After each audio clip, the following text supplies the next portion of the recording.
Bonjour chers élèves, aujourd'hui je vais vous présenter la leçon de l'adverbe. Essayez tous de suivre avec moi. Regardons ces deux phrases. La première phrase, Imen regarde ce beau paysage. La deuxième phrase, Imen regarde attentivement ce beau paysage. Donc regardez le mot qui est écrit en rouge, attentivement. Donc le mot attentivement ici précise la manière de regarder le paysage. Donc on dit que le mot attentivement est un adverbe. Alors, c'est quoi un adverbe? Alors, c'est quoi un adverbe?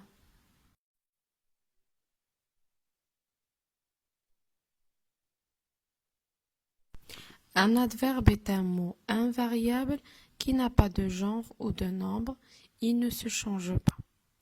Il peut servir à préciser ou à modifier le sens d'un verbe, soit d'un adjectif ou bien d'un autre adverbe. Essayons d'observer ces trois phrases-là. La première phrase, il court lentement. L'adverbe ici modifie un verbe. Donc l'adverbe lentement précise la manière de courir. La deuxième phrase, ce gâteau est vraiment délicieux. L'adverbe modifie un adjectif. Donc on dit ce gâteau est vraiment délicieux. La troisième phrase, il le voit très souvent. L'adverbe ici modifie un adverbe, un autre adverbe. Donc on ne dit pas seulement il le voit souvent, mais on dit il le voit très souvent. On distingue plusieurs types d'adverbes selon leur sens. Il y a des adverbes de temps, tels que quand, toujours, tard et parfois. Des adverbes de lieu, comme ici, partout, sous, loin et là. Et finalement, des adverbes de manière, comme rapidement, doucement, bien et mal.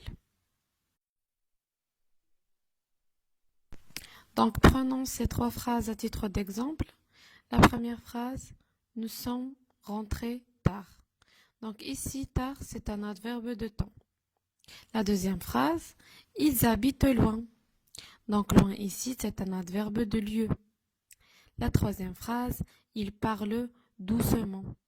Donc ici, doucement, c'est un adverbe de manière.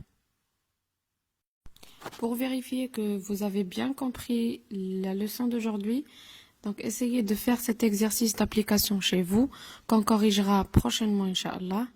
Donc lisons la question ensemble. Je souligne les adverbes dans les phrases suivantes. La première phrase, ce garçon pose toujours des questions. La deuxième phrase, il comprend vite. La troisième phrase, mes parents ont beaucoup voyagé l'année passée. La quatrième phrase, ses parents lui répondent gentiment. La dernière phrase, ses sœurs le suivent partout. Merci pour votre attention et à la prochaine, Inch'Allah.